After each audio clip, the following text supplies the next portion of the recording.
बाराबंकी में एक थाना लगता है देवा कोतवाली थाना। इसी थाना के अंतर्गत एक गाँव पड़ता है कमाल तकिया गाँव।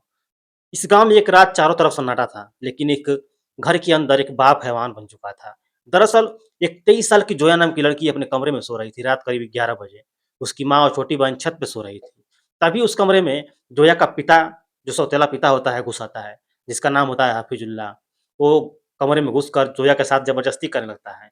जोया के साथ शारीरिक संबंध बनाने की चेष्टा करता है, जिसके बाद जोया इस बात से विरोध करती है, तो जोया का जो बाप होता है हफीजुल्लाह, वो चाकू उठाता है और अपने बेटी की गला रेतकर हत्या कर देता है। इसके बाद लाश के पास ही ठंडी निगाहें किए बैठा रहता है, मानो उसे कोई अफ़सोस ही नहीं था। जब उसकी माँ नीचे आती है, तो वहाँ का नज़ारा देखकर सन्न रह जाती है। दरअसल जो जोया की माँ होती है, वो हफीजुल्लाह की दूसरी पत्नी की माँ होती है। हफीजुल्लाह ने अपनी दूसरी पत्नी को छोड़ा था, तो अपनी दूसरी पत्नी की माँ से फिर निकाह किया था और जोया जो होती है, इस तरीके से हफीजुल्लाह की तीसरी पत्नी की बेटी होती है और दूसरी पत्नी की बहन।